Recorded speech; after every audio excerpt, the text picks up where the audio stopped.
దేవుని నామానికి మహిమ కలుగును గాక. ఈ అవకాశం ఇచ్చిన మన ఆత్మీయ తండ్రి గారికి, ఆత్మీయ తల్లి గారికి నా హృదయపూర్వక వందనాలండి. కూడి వచ్చిన మీ అందరికీ నా హృదయపూర్వక వందనాలు.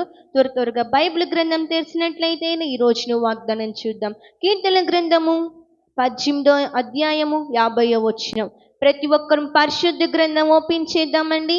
కీర్తన గ్రంథము 18వ అధ్యాయము 50వ వచనం చదవాలి. నీవు నియమించిన రాజునకు గొప్ప రక్షణ కలగజేయువాడవు, అభిషేకించిన దావీదునకును అతని సంతానమునకును నిత్యము కనికరము చూపువాడవు. ఎక్కడి వరకు కళ్ళు మూసుకున్నట్లయితే చిన్న ప్రార్థన చేసుకుందామండి. మహాపరిశుద్ధమైన ప్రేమగల తండ్రి, ఇటు వాగ్దానం ద్వారా కూడి వచ్చిన బిడ్డలతో, మైక్ చదువుతున్న ప్రతి ఒక్కరితో, లైవ్లో చూస్తున్న ప్రతి ఒక్కరితో నిలబడి నాతో సూటిగా తేటగా మీరే మాట్లాడమనుకోవచ్చు. యేసయ్య అతి పరిశుద్ధులను ప్రార్థించి అడిగి వేడుకుంటున్నాం మా పరమ తండ్రి, ఆమేన్. మరొక్కసారి చదువుకుందామండి. నీవు నియమించిన రాజునకు గొప్ప రక్షణ కలగజేయువాడవు, అభిషేకించిన దావీదుకును అతని సంతానమునకును నిత్యము కనికరము చూపువాడవు. చాలమ్మా, అక్కడ 50వ వచనంలో 2 మాటలు నాకు కనపడుతున్నాయి. ఫస్ట్ మాట ఒకసారి చదవండి. నీవు నియమించిన, అక్కడ ఆపండి. నీవు నియమించిన రాజుకు. అందరు తలలు పైకెత్తిన కళ్ళు చూడండి. నీవు నియమించిన రాజుకు. రాజు అనే ప్లేస్లో మీ పేరు పెట్టుకోండి. పెట్టేసుకున్నారా? ఇంక ఇప్పుడు అందరు తలలు దించి చదవండి. నీవు నియమించిన ఝాన్సీకు. నా పేరు కదండి, నీ పేరు పెట్టుకొని చదవండి. నీవు నియమించిన ఝాన్సీకు గొప్ప రక్షణ కలగజేయువాడవు. ఎవరు? ఆయన నియమించిన నాకు గొప్ప రక్షణ కలగజేసేవాడు. ఈ రోజున దేవుడు నిన్ను నియమించబడాలంటే నువ్వు ఎలా ఉండాలి? దేవుడు నిన్ను నియమించాలి, నువ్వు ఎలా ఉండాలి? అసలు మనందరినీ దేవుడు నియమించాడా లేదా? ఎవరు చెప్పట్లేదు, వినపడట్లేదు. ఎవరు నియమించారు? అది చెప్పండి. ఎవరు నియమించారు? దేవుడు నిన్ను నియమించాడు. మరి నిన్ను నియమించిన దేవుడు మరి నీకు గొప్ప రక్షణ కలగాలంటే నువ్వు ఎలా ఉండాలి? ఈ రోజున దేవుడు మనందరినీ నియమించాడు. మరి నీకు గొప్ప రక్షణ కలగజేయాలంటే నువ్వు ఎలా ఉండాలి? ఎలా ఉండాలి? చదవండి ఒక్కసారి అన్నమాట. నీవు నియమించిన ఝాన్సీకు గొప్ప రక్షణ కలగజేయువాడు ఆయనే. మరి ఆయన గొప్ప రక్షణ కలగజేయాలంటే మనం ఎలా ఉండాలి? నువ్వు ఎలా ఉండాలి? అందరు చూద్దాం అనుకుంటున్నారా అన్నమాట? మీ అందరికి ఆసక్తిగా ఉందా? ఒక్క మాట చెప్పి ముందుకెళ్తానండి. అందరు జ్ఞాపకం చేసుకోండి. ఈ మాట, ఈ రోజున వాక్యము మన హృదయాలు సరిచేసింది. అసలు మన గొప్ప రక్షణ కలగజేస్తానంటున్నాడు. మనం ఎలా ఉంటే గొప్ప రక్షణ మనకు కలిగిద్ది చూద్దామా? చూడండి, యోహాను సువార్త 15వ అధ్యాయం 16వ వచనం.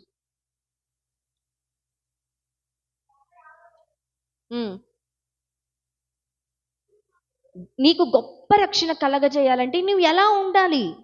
యోహాను సువార్త 15:16. మీరు నన్ను ఏర్పరచుకొనలేదు, మీరు నా పేరట తండ్రిని ఏమి అడుగుదురో అది ఆయన మీకు అనుగ్రహించినట్లు మీరు వెళ్ళి ఫలించుటకును మీ ఫలము నిలిచి ఉండకుటను నేను మిమ్మల్ని ఏర్పరచుకొని నియమించితిని. దేవుడు మనందరినీ ఏర్పరచుకున్నాడా లేదా? దేవుడు మనందరిని నియమించాడా లేదా? నియమించాడా లేదా? మరి ఆయన మనందరిని నియమించాడు. మరి ఆయన మనకి గొప్ప రక్షణ ఎలా ఇస్తాడు? అసలు ఎలా ఉంటే ఇస్తాడంటే, ముందుగా అక్కడున్న మాట చూడండి. తండ్రిని మీరు ఏమి అడుగుతారో అది ఆయన మనకు అనుగ్రహించినట్లు ఫలించగలగాలి. ఈరోజు నువ్వు ఎక్కడేసిన వాళ్ళు అక్కడ ఎందుకుంటున్నావు? ఎక్కడేసిన గొంగలు అక్కడే ఎందుకుంటున్నాం మనం? మన కుటుంబాలు ఎందుకు ఆశీర్వదించబడట్లేదు? 2024 అయిపోయింది, 2023 అయిపోయింది, 2022 అయిపోయింది, ఇప్పుడు 2025లోకి అడుగు పెట్టాం. మరి మన కుటుంబం ఎక్కడేసిన గొంగలు అక్కడే ఎందుకు ఉంటుంది? మన కుటుంబం ఎందుకు ఆశీర్వదించబడట్లేదు? మన కుటుంబం ఎందుకు ఫలించట్లేదు? తండ్రిని ఏమి అడగవలనో అది మనం అడిగితే అప్పుడు దాన్ని బట్టి దేవుడు మనల్ని ఫలిస్తాడు. అందుకని దేవుడు మనల్ని నియమించుకున్నాడు. మరి ఈ రోజు ఎందుకు ఫలించట్లేదు? మనం దేన్ని బట్టి ఫలించాలి? ఏ ఫలం ఫలించాలి? సీతాఫలాలు ఫలించాలా? మరి ఏం ఫలించాలి? గలతీయులకు రాసిన పత్రిక 5వ అధ్యాయము 22వ వచనం చూడండి ఒకసారి ఏముందో. ప్రతి ఒక్కరు చదవాలండి ఒక మాట. ఈ రోజున ఫలించాలి, అప్పుడే మనకి గొప్ప రక్షణ కలిగిద్ది. ఏం ఫలించాలి? దేంట్లో ఫలించాలి? ఏ విధంగా ఫలించాలి? చూడండి ఒకసారి. అయితే ఆత్మఫలం ఏమనగా ప్రేమ, సంతోషము, సమాధానము, దీర్ఘశాంతము, దయాళత్వము, మంచితనము, విశ్వాసము, సాత్వికము, ఆశా నిగ్రహము. చాలమ్మ. ఈ రోజున ఆత్మఫలములో మనం ఫలించాలి. ఆత్మఫలములు ఏమనగా ప్రేమలో ఫలిస్తున్నావా? ప్రేమగా మాట్లాడుతున్నావా? ఇంతవరకు 2024 గడిచిపోయింది. ఆ గడిచిపోయిన కాలంలో నువ్వు ఎవరితో ప్రేమగా మాట్లాడలేదేమో, నీ భర్తతో ప్రేమగా మాట్లాడలేదేమో. ఈ రోజున కుటుంబంలో సమాధానం ఎందుకు కరువైపోయింది? ఎందుకు కరువైపోయింది? ఎందుకు కరువైపోయింది? ఈ రోజున ఆత్మఫలంలో నువ్వు ఫలించలేదు. ఈ రోజున ఆ ఆత్మఫలంలో నువ్వు ఫలించలేదు. నిజముగా నువ్వు ఆత్మఫలంలో ఫలించినట్లయితే 2024లోనే నీ కుటుంబం అభివృద్ధి పొందేది, ఆశీర్వాదం పొందేది. ఎక్కడేసిన గొంగలు అక్కడ ఉండేది కాదు. ఈరోజు నువ్వు ఎందుకు ఫలించలేదంటే ముందుగా నువ్వు దేవుడి సన్నిధిలో ప్రేమగా ఫలించలేదు. ఆ ప్రేమలో ఫలించు. ముందు ఈ రోజున సమాధానంలో ఫలించు. దేవుడు విశ్వాసం అనే వాగ్దానం నీకు ఇచ్చాడు. ఆ వాగ్దానం నా పట్ల నెరవేర్చబడాలనే విశ్వాసం ఉండాలి. ఆ విశ్వాసంలో నువ్వు ఫలించలేకపోతున్నావు. ఈ రోజున సాత్వికంలో ఫలించలేకపోతున్నావు. మంచితనము లేదు. నువ్వు మంచి దేవుడి దగ్గరకు వస్తా, నీలో మంచితనము లేదు. ఈ రోజున ప్రేమ లేదు. ప్రేమ స్వరూపి దగ్గరికి నువ్వు వస్తున్నావు, సాగిలపడి ప్రార్థన చేస్తున్నావు, నీవు తప్ప నాకు ఎవరూ లేరంటున్నావు. సమాధానకర్త దగ్గరికి వస్తున్నావు. సమాధానం ఏది? నీ కుటుంబంలో, నీ గృహంలో సమాధానం ఏది? అత్తాకోడల మధ్య ప్రేమ ఏది? ఎందుకు ఎక్కడేసిన వాళ్ళం అక్కడ ఉన్నామంటే ఈ రోజున నువ్వు ఆత్మఫలములు నీలో ఫలించకే. ఈరోజు నిజముగా ఆత్మఫలములు ఫలించినట్లయితే నీ కుటుంబం ఎక్కడేసింది అక్కడ ఉండదు. కుటుంబం ఏ విధంగా ఎదిగిద్ది? ఏ విధముగా ఎదిగిద్ది? అన్యులు ఆశ్చర్యపోయే రీతిలో నీ కుటుంబం దేవుడు ఉంచుతాడు. ఎప్పుడు నువ్వు ఈ రోజున నీ ఆత్మఫలంలో ఫలించినప్పుడు, నువ్వు ఈ రోజున ఎందుకు ఆయన మనల్ని నియమించుకున్నాడు? ఎందుకు నియమించుకున్నాడు? ఆయన పని నిమిత్తం. ఒక పాయింట్ అమ్మా. మరి ఎందుకు నియమించుకున్నాడు? మనకి గొప్ప రక్షణ కలగజేయడానికి నియమించుకున్నాడు. మరి గొప్ప రక్షణ ఎలా కలగజేస్తాడు? మనకి ఎలా ఇస్తాడు? మనం ఏం చేస్తే ఇస్తాడు చెప్పనా? నువ్వు ఫలించాలి, ఆత్మఫలంలో ఫలించాలి. ఈ రోజున సంవత్సరములు గడిచిపోతున్నాయే కానీ నీలో ఫలింపు రావట్లా. ఎక్కడేసిన గొంగలు అక్కడ ఎందుకు ఉంటుంది? ఈ రోజున ఎందుకు ఉంటుంది? దేవుడి సన్నిధిలో ప్రేమగా మాట్లాడండి. ఒకరు ప్రేమగా కలిగి ఉండండి. పోయేదేముంది? ఈ రోజున అబ్రహాం ఒక మాట చెప్పాడు. ముందుకెళ్తానండి. ఏమని చెప్పాడు అబ్రహాము? ఏమని చెప్పాడు చెప్పనా? ఇది శాశ్వతమైన కాదు, ఇది మనది పరమాసనం. శాశ్వతమా? నీళ్లు శాశ్వతమా? నీ పొలం శాశ్వతమా? నీ భర్త శాశ్వతమా? నీ కుమారుడు శాశ్వత కాదు. ఇది శాశ్వతమైన లోకము కాదు. మనం అందరూ వెళ్ళిపోవాల్సిందే. ఉన్నంత కాలమైన ప్రేమగా మాట్లాడు. ఉన్నంతకాలం అయినా అందరితో సమాధానంగా ప్రవర్తించు. దేవుడు మాటల మీద విశ్వాసం ఉంచు. అందరితో మంచిగా నడుచుకో. ఈ రోజున ఆత్మ ఫలములో నువ్వు ఫలిస్తే దేవుడు నీకు గొప్ప రక్షణ కలగజేస్తాడు. ఈ రోజు నా గొప్ప రక్షణ నీకు ఎందుకు కలగట్లేదు? నువ్వు రక్షించబడి ఉన్నావు. ఆ ఫలాలు నీలో లేకపోతే నువ్వు ఎంత రక్షణ పొందినా పరలోకం చేరవు. ఈ రోజు నేను రక్షణ పొంది ఉన్నా, నేను దేవుడు బాప్తిసం తీసుకున్నా, ఆయనతో నేను నడుస్తా, ఆయనతో నేను వెళ్తాను అనుకుంటున్నది పిచ్చి ప్రేమ సహోదరి. నీ రోజున ఆత్మ ఫలములు నీలో లేకపోతే నువ్వు ఈ రోజున ఫలించలేవు. ఆ గొప్ప రక్షణ దేనికి పనికి రాదమ్మా. ఈ రోజున నువ్వు దేవుడు నీతో మాట్లాడుతున్నప్పుడు నిజముగా ఈ వాక్యము నాకే అని అనిపించుకోగలగాలి, అని నీకుండగలగాలి. నేను ప్రేమగానే మాట్లాడుతున్నాలే, మత్తే ప్రేమగా మాట్లాడట్లా, సమాధానంగా మాట్లాడట్లా, ఇది నాకు కాదు, మత్తకలే. ఈ రోజున ఆమె నీతో ప్రేమగా మాట్లాడకపోయినా, ఆమె నీతో కోపంగానే మాట్లాడిపోయినా మరి నీకేమైంది? నువ్వు వాక్యం వింటున్నావుగా, బైబిల్ చదువుతున్నావుగా, మరి నీకేమైంది? ఈరోజు నీకేమైంది? ఈ వాక్యం ఎవరికి? నీకు నాకు మైక్ చెందినారంట విన, నీకు లైవ్లో చూస్తున్నా నీకు, మనందరికీ వాక్యం. వాళ్ళకి వీళ్ళకి కాదు. ఈ రోజున ఎక్కడేసిన గొంగలే నీ కుటుంబం అక్కడే ఇన్ని సంవత్సరాలు అభివృద్ధి పొందకుండా ఉందంటే కారణం నీలోనే ఉంది. ఈ రోజున ఆత్మ ఫలములు నీకు తెలుసు, ప్రేమగా నడుచుకోవాలని తెలుసు, సంతోషముగా ఉండాలని తెలుసు, సమాధానముగా ఉండాలని తెలుసు. కానీ ఈ రోజున దేవుడి సన్నిధికి వస్తా వాక్యానుసారంగా జీవించట్లేదు. ఎక్కడేసిన గొంగలు అక్కడ ఎందుకు ఉంటుంది? ఈ రోజున కుటుంబం ఎందుకు అభివృద్ధి పొందట్లేదు? ఈ రోజున ఆత్మఫలం నీలో ఉండగలగాలి. వాటనుసారంగా మనం నడుస్తేనే దేవుడు మనకు గొప్ప రక్షణ కలగ చేస్తాడు. ఇంకొక మాట చూడండి, కీర్తనల గ్రంథము 18:50 అక్కడే ఉంది, రెండో మాట.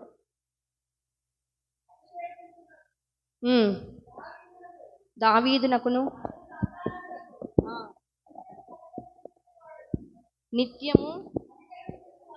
నిత్యము కనికరము చూపువాడు. దావీదునకు, అక్కడ మీ పేరు పెట్టుకోండి. ఒక్కసారి పెట్టేసుకున్నారా పేరు? చదువుదామా? చదువమ్మ ఒక్కసారి.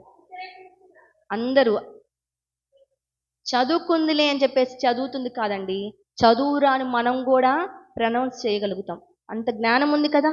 మరి చదవండి, అందరు నోరు చేసి చెప్పండి. చెప్పు.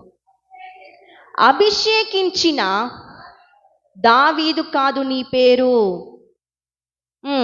అభిషేకించిన ఝాన్సీకును అతని సంతానముకును నిత్యము కనికరము చూపువాడు ఆయనే.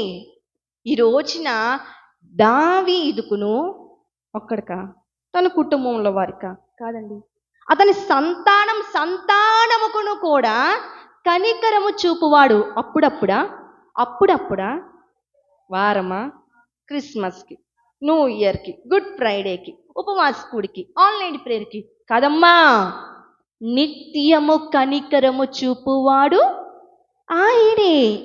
ఎందుకు దావీదు తన సంతానకు నిత్యము కనికరం చూపిస్తున్నాడంటే దావీదును దేవుడు అభిషేకించాడు. దావీదును అభిషేకించాడు. ఈ రోజున దేవుడు నిన్ను అభిషేకించాలంటే నువ్వు ఎలా ఉండాలి? మరి ఆయన దావీదుకును అతని సంతానముకును నిత్యము కనికరం చూపేవాడు ఆయనే. ఎందుకు చూపిస్తున్నాడంటే అభిషేకం పొందుకున్నాడు దావీదు. మరి ఈ రోజున అభిషేకం నువ్వు పొందుకోవాలంటే నువ్వు ఎలా ఉండాలి? అర్థమైందా? నువ్వు అభిషేకం పొందుకోవాలంటే ఎలా ఉండాలి చూద్దామా? అందరికి ఆసక్తిగా ఉందా? బైబిల్ తెరవండి. మొదటి సమూయేలుకు రాసిన పత్రిక 16వ అధ్యాయం 12వ వచనం.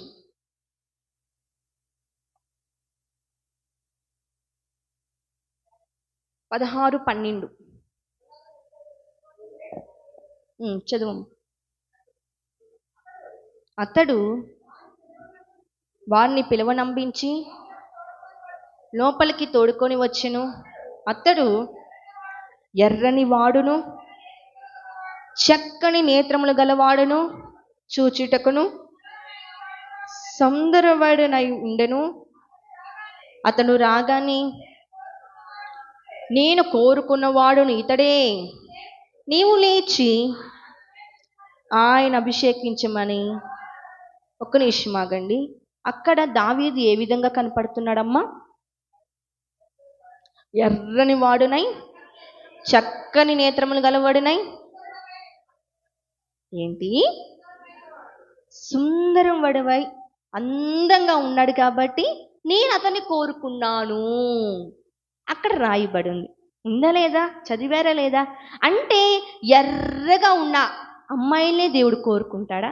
వాళ్ళని అభిషేకిస్తాడా? చక్కగా మంచిగా ఉన్న అమ్మాయిలే దేవుడు కోరుకుంటాడా? సౌందర్యంగా ఉన్న ఆ వ్యక్తినే దేవుడు కోరుకుంటాడా? మరి ఎవరిని కోరుకుంటారు? చదవండి ఒకసారి 13వ వచనం కూడా. సమూయేలు తైలము కొమ్ము తీసి వాని సహోదరుల ఎదుట వాని అభిషేకము చేసెను. నాటి నుండి యెహోవా ఆత్మ దావీదు మీదకి బలముగా వచ్చెను. తర్వాత చాలమ్మా. దావీదుని ఎందుకు దేవుడు అభిషేకించాడు? సమూయేలు ఎందుకు అభిషేకించాడు? ఎందుకు అభిషేకించాడు? చక్కని వాడనా? మంచి నేత్రములు గలవాడనా? సౌందర్య వ్యక్తి అనా? మరి ఎందుకు అభిషేకించాడు? 7వ వచనం చూడండి ఒకసారి. అయితే యెహోవా సమూయేలుతో ఇలాగ సెలవిచ్చెను, అతని రూపము లక్ష్య పెట్టకము, మనుష్యులు లక్ష్య పెట్టు వాటిని యెహోవా లక్ష్య పెట్టడు. నేను అతని త్రోసివేసి ఉన్నాను. మనుష్యులు పై రూపమును లక్ష్య పెట్టెదరు, కానీ యెహోవా హృదయము లక్ష్య పెట్టును. చాలమ్మా. దావీదు ఏ స్థితిలో ఉన్నాడు? సౌందర్యముగా ఉన్నాడు, కరెక్టే. మంచి నేత్రములు గలవాడు, కరెక్టే. ఏ విధముగా ఉన్నాడు? పై రూపం చూశాడా సమూయేలు? వస్త్రములు చూశాడా? హైట్ చూశాడా? హెయిర్ స్టైల్ చూశాడా? వెనకాలు నాస్తులు చూశాడా? మున్నున్న తల్లిదండ్రులు చూశాడా? ఎవరిని చూశాడు? ఎవరిని చూశాడు? ఎవరిని చూశాడు? దేవుణ్ణి చూసి దేవుడు చెప్తున్నాడు ఏమని? ఆయన్ని కానీ ఆయన వస్త్రములు కానీ మనుషులు లక్ష్య పెడతారేమో, కానీ నేను హృదయాన్ని ఎరిగిన దేవుడిని, హృదయమునే లక్ష్య పెడతా. ఈ రోజున దేవుడు అంటున్నాడు, నీ పై రూపము కాదమ్మా, నీ హృదయము లక్ష్య పెడతా. ఆ రోజున దావీదు ఒక పరిస్థితి, అన్నదమ్ములు వెలవేశారు, తల్లిదండ్రులు తృణీకరించారు. వీడు దేనికి పనికి రాని వాడని, గొర్రెలకు కాసుకునేవాడని అంతమంది అన్నదమ్ముల్ని ముందు ఈయన ఒకటి, ఈయన కాదు, ఈయన ఒకటి, ఈయన కాదు, అన్నదమ్ములందరినీ తీసుకొచ్చి లైన్లో చూపిస్తుంటే ఇంకెవరు లేరనగా ఇంకెవరో ఉన్నారో నా దేవుడు చెప్తున్నాడని సమూయేలు చెప్తే, అప్పుడు వీడు దేనికి పనికిరాడు వాడు కదా, వీడు గొర్రెలు కాసుకునేవాడు కదా, ఎందుకు వేణు దేవుని పిలిపింటున్నాడు? సరే పిలిపించనంటే దేవుడు ఆ వ్యక్తిని కోరుకున్నాడు. తృణీకరించిన బడిన నిన్ను దేవుడు కోరుకోబోతున్నాడు. అందరూ వెలివేశారని బాధపడు మాకు సహోదరి. ఆయన హృదయం ఎరిగిన దేవుడు, ఆయనని హృదయం ఎరిగిన దేవుడు. పై రూపానికి చక్కగా అందముగా ఫేర్ అండ్ లవ్లీ బ్యూటీ పార్లర్కి వెళ్ళి అందంగా ముస్తాబై ఉండొచ్చు. నువ్వు వస్త్రములు చూసి లక్ష్య పెడతారు, అందాన్ని చూసి లక్ష్య పెడతారు, పలుకుబడిని చూసి లక్ష్య పెడతారు, అంతస్తును చూసి లక్ష్య పెడతారు. ఈ మనుషులు ఈ లోకములో విన్న వ్యక్తులు, కానీ హృదయం ఎరిగిన దేవుడు నీతో మాట్లాడుతున్నాడు. ఆయన మాత్రం నీ హృదయాన్ని లక్ష్య పెడతాడమ్మా, నిన్ను లక్ష్య పెడతాడు. ఈ రోజున ఎందుకు దావీదుని అభిషేకించాడు? ఎందుకు దావీదుని అభిషేకించాడు? ఆయన హృదయం యథార్థమైన హృదయముగా ఉంది. కుళ్ళైన, మచ్చైన, డాగైన, కలంకమైన ఏమీ లేక పరిశుద్ధమైన హృదయము కలిగి ఉన్నాడు. కాబట్టే దేవుడు దావీదుని అభిషేకించమని సమూయేలుకు చెప్పాడు. మరి ఈ రోజున దేవుడు నిన్ను అభిషేకించాలంటే మరి నువ్వు ఎలా ఉండాలి? పాయింట్ అర్థమైందా? మరి దేవుడు నిన్ను అభిషేకించాలంటే నువ్వు ఎలా ఉండాలి? దావీదుని అభిషేకించి అతని సంతానమును నిత్యము నేను కనికరము చూపిస్తాను అన్నాడు. మరి దావీదుని అభిషేకించిన దేవుడు నిన్ను అభిషేకించలేడా? మరి దావీదును ఏమి చూసి దావీదుని అభిషేకించాడు? హృదయాన్ని చూశాడు, తన యథార్థమైన ప్రార్థన చూశాడు, దేవుడి సన్నిధిలో పశ్చాత్తాపం చూశాడు. ఈ రోజున నీలో ఏముంది? దేవుడి సన్నిధిలోనేమో పెద్దగా ప్రార్థన చేయడం, దేవా నన్ను క్షమించు, నువ్వు తప్ప నాకు ఎవరూ లేరయ్యా, ఈ ఒంటరి బ్రతుకు నీకేనయ్యా అంటున్నావు. హృదయం ఎరిగిన దేవుడు నీతో మాట్లాడుతున్నాడు. ఈ రోజున బయటకు వెళ్ళేసరికేమో హృదయం అంతా నువ్వు కాదయ్యా, హృదయం అంతా ఈ లోకం నా హృదయంలో ఉండాలని అంటున్నావు. మరి ఈ రోజున హృదయం ఎరిగిన దేవుడు నీతో మాట్లాడుతున్నాడు. ఆయన నిన్ను అభిషేకిస్తాడా? ఈరోజు నిన్ను అభిషేకిస్తాడా? యథార్థమైన ప్రార్థన, యథార్థంగా ప్రార్థించాడు, యథార్థంగా కీర్తనలు రాశాడు. మరి ఈ రోజున నీవు యథార్థంగా ప్రార్థన చేస్తున్నావా? ఒక వేషధారి వలె ప్రార్థన చేస్తున్నావా? ఈ రోజున హృదయములో కుళ్ళు, కుట్ర, అసూయ, గర్వం, మచ్చ, డాగు అన్నీ నీలో పెట్టుకొని ప్రార్థన చేస్తే ఆయన ఎంత బాగుందో, ఈ అమ్మాయి ప్రార్థన బాగా చేస్తుంది, పై రూపం కానీ హృదయం ఎరిగిన దేవుడు అంటున్నాడు, నువ్వు ఏ విధంగా దేవుడి సన్నిధిలో నడుచుకుంటున్నావు. ఫర్ సపోజ్ ఎంతమంది ఇంట్లో టమాటాలు ఉన్నాయి, టమాటా లేకుండా ఏ కూర వండుతాను సిస్టర్ అంటారా? మరి టమాటా ఏం చూసుకుంటారు?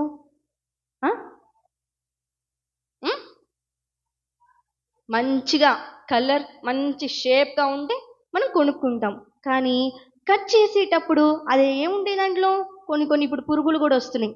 ఏం చేస్తారు అంటే మనం పై రూపం చూసి టమాటాను కొనుక్కుంటున్నాం. దానిలో మచ్చున్న, డాగున్న, కలంకమున్న, ఏదన్నా మన విష పురుగులున్నా వండుకుంటున్నామా? పడేస్తున్నామా లేదా? మరి ఈ రోజున నీలో పై రూపం లక్ష్య పెట్టడం మన యేసయ్య హృదయం మెరిగిన దేవుడు నీతో మాట్లాడుతున్నాడు. ఈ రోజున నీ హృదయంలో పాపం ఉంటే ఆయన లక్ష్య పెట్టడు. దేవుడు నిన్ను అభిషేకించడు, దేవుడు నిన్ను వాడుకొనడు. ఈ రోజున ఆయనకి, దావీదుకి అతని సంతానం నిత్యము కనికరము చూపు వాడుగా ఉన్నాడంటే ఎందుకు అభిషేకించాడు? దావీదులో యథార్థత ఉంది, ఆ పాపము లేదు, ఒప్పుకునే మనసుంది, కలంకము లేదు, మచ్చ లేదు, డాగు లేదు, హృదయం పరిశుద్ధంగా ఉంది, నలిగిపోయింది, విరిగిపోయింది, తృణీకరించిన హృదయముగా ఉంది ఈ రోజున. అందుకనే దేవుడు దావీదుని అభిషేకించాడు. మరి ఈ రోజున నన్ను అభిషేకించయ్యా అని ప్రార్థన చేస్తున్నా, పాటలు పాడుతున్నా, ఇవన్నీ నీలో ఉన్నాయంటే దేవుడు నిన్ను అభిషేకిస్తాడా? లేక ప్రశ్న, దేవుడు నేను వాడుకుంటాడా? ఈ రోజున హృదయం ఎరిగిన దేవుడు పై రూపాన్ని అందరు చూస్తారండి. పెళ్లి చూపులకు వెళ్ళినప్పుడు ఆ క్యారెక్టర్ చూస్తారు, పైన రూపాన్ని చూసి బాగున్నాడు, ఓకే మ్యాచ్ ఫిక్స్ అంటారు. కానీ ఈ రోజున హృదయాన్ని ఎవ్వరు చూడరు. ఆ హృదయాన్ని చూసే వాడు ఏ విధంగా చూస్తున్నాడంటే నరులని వంగి చూస్తున్నాడంట ఆకాశములో నుంచి. ఈ రోజున దేవుడి సన్నిధిలో యథార్థంగా ప్రార్థన చేస్తున్నావు, భక్తి పరుల్లాగా పరిచర్య చేస్తున్నావు, కానీ హృదయంలో ఏముందో ఆ ప్రార్థనలో ఏ విధంగా చేస్తున్నావో ఆయన అంటున్నాడు, నిజముగా నీ హృదయంలో యథార్థంగా భక్తి పరులాగా ఏ పాపము లేకునుంటే నిన్ను నేను అభిషేకిస్తా, దావీదుకి ఇచ్చిన అభిషేకం నీకు నేను ఇస్తానంటున్నాడు. ఈ రోజున నిన్ను, నీ సంతానాన్ని ఏ విధంగా నిత్యము కనికరము చూపిస్తాడు. ఒక్క రోజా 2 రోజుల కాదు సహోదరి, నిత్యము ఆయన కనికరం నీ పట్ల, నీ సంతానం పట్ల కుమ్మరిస్తానంటున్నాడు. మరి ఈ రోజున నువ్వు ఏ విధంగా నడుచుకుంటున్నావు? నువ్వు దేవుడి సన్నిధిలో ఏ విధంగా ఉంటున్నావు? రక్షణ పొందాలే చాలే అనుకుంటున్నావా? కాదమ్మా, నువ్వు ఫలించాలి. ఆత్మఫలములు నీలో ఉంటేనే ఆ గొప్ప రక్షణ నీకు కలగ చేస్తాడు. ఈ రోజున ఆత్మఫలంలో ఒక్కటి నీలో లేకపోతే దేవుడు నిన్ను ఫలించిన కొమ్మ ఏం చేస్తారు? ఫలించే కొమ్మ. మరి ఈ ఫలింపు నీలో ఉందా? ఈ ఆత్మఫలములు ప్రేమ, సంతోష, సమాధానం, దీర్ఘశాంతం అన్నీ నీలో ఉంటే నువ్వేం చేస్తావు? ఫలిస్తూ ఉంటావు, బహుగా విస్తరిస్తూ ఉంటావు. ఒక్కటి నీలో లేకపోయినా ఫలించట్లేదని చెప్పేసి, ఇప్పుడు ఫలించట్లేదు ఆ చెట్టు, నరికేస్తాం లేదా మనం? ఉపయోగం లేదని నరికేస్తాం, ఇంకో చెట్టు నాడతాం. మరి ఈ రోజున నువ్వు దేవుడి సన్నిధిలో వస్తున్నప్పుడు నువ్వు ఫలించే విధముగా ఉంటే దేవుడు నీకు గొప్ప రక్షణ కలగ చేస్తాడు. మరి ఈ రోజున ఫలింపని కొమ్మని మనమే నరికి వేస్తాం. మనల్ని వేసి ఆయన ఒకడున్నాడు, జ్ఞాపకము చేసుకో. ఈ రోజున నువ్వు జ్ఞాపకము చేసుకో. ఫలింపని కొమ్మని ఆయన నరికి వేస్తే ఈ భూమి మీద మనం ఉంటామా? దేవుడి సన్నిధికి వస్తున్నప్పుడు ప్రార్థన ఏ విధంగా చేస్తున్నావు? వేశ్యనైనా క్షమిస్తాను కానీ వేశ్యదారి ప్రార్థన లక్ష్యం ఉంచునన్నాడు. ఈ రోజున నువ్వు దేవుడి సన్నిధిలో ప్రేమగా నేను ఉంటాను మా అత్తతో అంటున్నావు. ఇంటికి వెళ్ళేసరికి అదే ప్రేమ ఏమైపోతుంది? అదే సమాధానం ఏమైపోతుంది? దేవుడి మీద నమ్మకం ఎందుకు ఉండట్లేదు? ఆ మంచితనం నీలో ఎందుకు ఒక్క పాయింట్ కూడా కనపడట్లేదు? ఈరోజు నువ్వు ఆ విధంగా ప్రార్థన చేస్తే నువ్వు ఫలించట్లేదని దేవుడు నరికి వేస్తాడు. జాగ్రత్త. ఈ రోజున దావీదును అతని సంతానం దేవుడు నిత్యము కృప చూపిస్తున్నాడు, కనికరం చూపిస్తున్నాడంటే దేవుడు అభిషేకించాడు. ఈరోజు నిన్ను దేవుడు అభిషేకించాలంటే నువ్వు ఏ విధముగా ఉండాలి? యథార్థంగా ఉండాలి. మనలో కుళ్ళైన కుట్ర, అసూయ, గర్వం అవన్నీ ఉంటే దేవుడు నిన్ను నన్ను ఎవ్వరిని అభిషేకించడు. ఉన్నా తీసివేసి నన్ను క్షమించయ్యా, పశ్చాత్తాప మనసు నాకు దయచేయి, యథార్థమైన ప్రార్థన చేసే మనసు నాకు దయచేయి అని ప్రార్థించు. దేవుడు ఈ రోజే ఈ క్షణమే నేను అభిషేకించబడును గాక. అందరం ప్రార్థన చేసుకున్నామండి. అందరం మోకరిద్దాం.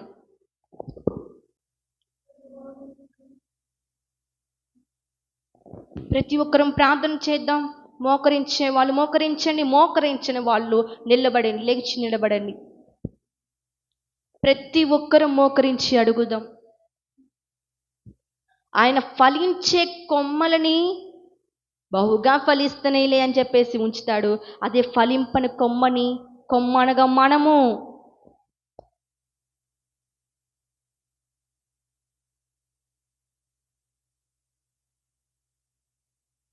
ఈ రోజున నువ్వు ఏ విధముగా నువ్వు లోకానుసారంగా ఫలిస్తున్నావా సహోదరి?